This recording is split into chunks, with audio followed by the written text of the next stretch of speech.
Bonjour. L'installation du comité de pilotage du dialogue national est largement commentée par les quotidiens de ce matin. Le chef de l'État a procédé ce jeudi à l'installation officielle du comité de pilotage du dialogue national dont Famara Ibrahima Sagna est le président. Le Soleil se fait écho à la une de ses propos du chef de l'État. Discutons en toute liberté et en toute responsabilité. Macky Sall active son équipe selon Sud Quotidien qui note que le chef de l'État veut un dialogue ouvert et sincère et non des débats crypto-personnels. Selon le journal du groupe Avenir Communication, le président du comité de pilotage, Famara Ibrahima Sagna, invite son équipe à l'humilité, au respect et au sens de l'écoute. Avec l'installation du comité de pilotage du dialogue national, Macky enclenche son dissaut selon Wa Grand Place, qui souligne que le consensus est le maître mot de ce dialogue. L'installation officielle de ce comité de pilotage intéresse également L'As Quotidien qui rapporte à sa une que Macky fixe les termes du dialogue. 6 mois après le lancement du dialogue national, le président du comité de pilotage, Famara Ibrahima Sagna et son équipe ont été installés par le chef de l'État d'après nos confrères qui nous renseignent que Macky Sall en a profité pour revenir sur l'essence d'une telle initiative qui sera basée uniquement sur des questions d'intérêt national. Enquête parle pour sa part du show de Famara Ibrahima Sagna et note dans sa parution du jour que c'est un long et déconcertant ego trip que le président du comité de pilotage du dialogue national s'est adressé hier à un président qui n'était pas encore né quand il entrait dans l'administration sénégalaise au début des années 1960. D'après nos confrères, dans son intervention, la vie du grand commis de l'État, comme il se fait lui-même désigner, y est mise en exergue sans aucune fausse modestie, dit le journal qui souligne également que Famara Ibrahima Sagna a ainsi défini sa ligne de conduite. Macky Sall est certes le champion des dialogues, mais il est aussi le recordman dans l'art des concertations dont les recommandations dorment dans les tiroirs, renchérit Enquête. Avant de lister ces commissions qui sont entre autres d'après Enquête, la Commission nationale de la réforme des institutions, la Commission nationale de la réforme foncière et la modernisation de la justice. Ce dialogue est une grosse farce, estime pour sa part le journal Critique, qui souligne que les questions qui sont sur la table des acteurs emportent peu l'adhésion des populations, alors que du côté de l'opposition radicale, c'est une grosse farce dont Famara Ibrahima Sagna est juste un faire-valoir. L'on s'achemine vers un consensus de façade, barre à sa une le journal La Tribune, qui estime que la tâche sera ardue pour ne pas dire impossible, d'autant plus que certains segments représentatifs de la société, notamment des partis de l'opposition, ont opté pour la chaise vide. Du reste, d'après toujours nos confrères, le dialogue intègre une variété de sujets, les uns aussi clivants que les autres, sur lesquels il est utopique d'aboutir à un consensus au plus tard dans 3 mois. Big Fam dévoile sa feuille de route, renchérit le journal Le Témoin, qui nous apprend également que le dialogue n'est pas une querelle au cours de laquelle des personnes cherchent et dévoilent des contradictions qui séparent, divisent, opposent. À lire les détails à la page 4 du journal Le Témoin. Dans La Tribune, l'on s'intéresse aux retrouvailles. Wad Macky, l'obstacle Karim, barre à sa une le journal La Tribune, qui reparle également du dialogue national et nous parle d'un Macky qui fait face à la barrière du consensus. Vox Populi s'intéresse ce matin à la nouvelle boucherie sur la route et revient sur le film de l'accident survenu hier sur la route de l'aéroport. Sud Quotidien nous apprend qu'il y a eu 3 morts et 8 blessés dont 7 grièvement. L'Observateur nous livre pendant ce temps le témoignage sur l'effroyable accident qui a coûté la vie à Mamane Mansour Koli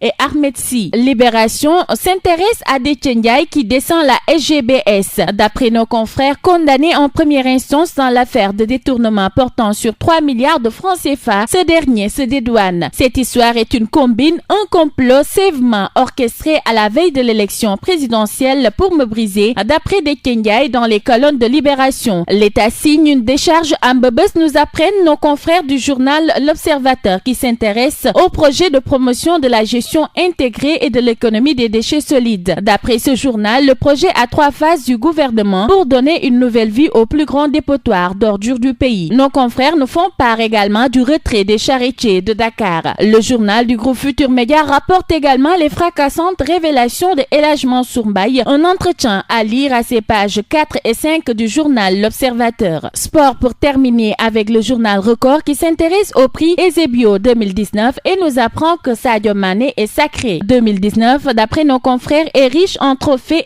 individuels et collectifs. Pour Sadio Mané, il remporte ainsi le prix Eusebio qui récompense le meilleur joueur africain ou d'origine africaine de l'année. Il succède ainsi à N'Golo Kanté d'après toujours ce journal qui revient également sur la Premier League et le Boxing Day. Liverpool s'envole vers le titre barre ce journal qui nous apprend que Chelsea a le blues, Arsenal lui piétine et Everton sourit. Le journal revient également sur l'historique des Girafes Casa en Ligue 1 et nous apprend que 8 victoires contre 4 pour les Médinois. Daf et Djadju, la bataille du banc s'exclame le journal Record. À vos journaux et bonne lecture à tous.